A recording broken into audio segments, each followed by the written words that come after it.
ఏది అయినా ట్రై చెయ్యి ఆచి చికెన్ మసాలా. అస్సాంలోని దిబ్రూగఢ్లో అద్భుత ఘట్టం ఆవిష్కృతమైంది.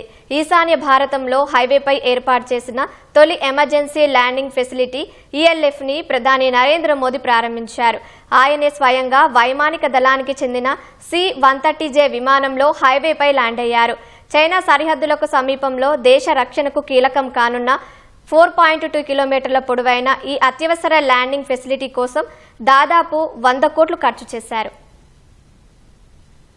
అస్సోం పర్యటనలో భాగంగా తొలుత చబువా ఎయిర్ ఫోర్స్ స్టేషన్ కు ప్రధాని నరేంద్ర మోదీ చేరుకున్నారు. అక్కడ C-130J విమానం ఎక్కిన ప్రధాని దిబ్రూగఢ్ లో మొరాన్ బైపాస్ వద్ద తీర్చిదిద్దిన ఎమర్జెన్సీ ల్యాండింగ్ ఫెసిలిటీ ఈఎల్ఎఫ్ పై ల్యాండ్ అయ్యారు. తర్వాత ప్రజల సమక్షంలో ఈఎల్ఎఫ్ ను జాతికి అంకితం చేశారు. చైనా సరిహద్దుకు 300 కిలోమీటర్ల దూరంలో ఉన్న ఈ హైవేను అత్యవసర సమయాల్లో సైనిక, పౌర విమానాల ల్యాండింగ్, టేకాఫ్ అయ్యేలా భారత వైమానిక దళం IAF సమన్వయంతో ప్రత్యేకంగా అభివృద్ధి చేశారు. 4.2 కిలోమీటర్ల పొడవైన ఈఎల్ఎఫ్ ను 100 కోట్ల రూపాయల వ్యయంతో నిర్మించారు. 40 టన్నుల బరువైన యుద్ధ విమానాలు, 74 టన్నుల బరువైన రవాణా వాహనాలు ల్యాండింగ్, టేకాఫ్ అయ్యేలా తీర్చిదిద్దారు.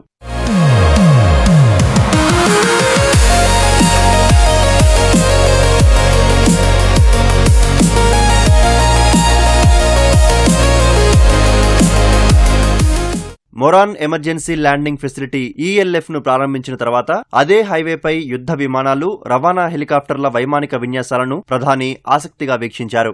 ఈఎల్ఎఫ్ పై సుమారు 20 నిమిషాల పాటు IAF పైలట్లు అత్యంత ఖచ్చితత్వంతో విమానాలను టేకాఫ్, ల్యాండింగ్ చేశారు. మొదట సుఖోయ్ 30 MKI యుద్ధ విమానం టేకాఫ్ అవ్వగా తర్వాత రఫేల్ యుద్ధ విమానం దానిని అనుసరించింది. సరకు రవాణా, ప్రయాణికుల కోసం వాడే IAF work horse AN-32 helicopter touch and go అనే విన్యాసాన్ని ప్రదర్శించింది.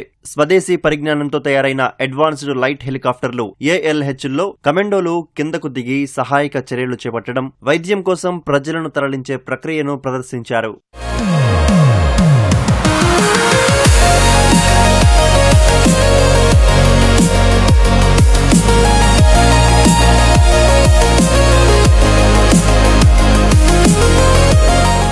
అనంతరం ఎమర్జెన్సీ ల్యాండింగ్ ఫెసిలిటీ ఈఎల్ఎఫ్ పనితీరును air chief marshal AP Singh ప్రధాని మోదీకి ప్రెజెంటేషన్ ద్వారా వివరించారు. ఏదైనా అత్యవసర పరిస్థితుల్లో దిబ్రూగఢ్ ఎయిర్పోర్ట్, చబువా ఎయిర్ ఫోర్స్ స్టేషన్లలో కార్యకలాపాలు నిర్వహించలేని పరిస్థితి ఉంటే ఈ ఈఎల్ఎఫ్ ను ఒక ప్రత్యామ్నాయంగా వాడతారు. అలాగే సరిహద్దు ప్రాంతాల్లో ఉద్రిక్తతలు చోటు చేసుకున్నప్పుడు భారత వైమానిక దళం అత్యంత వేగంగా స్పందించేందుకు ఈఎల్ఎఫ్ తోడ్పడుతుంది.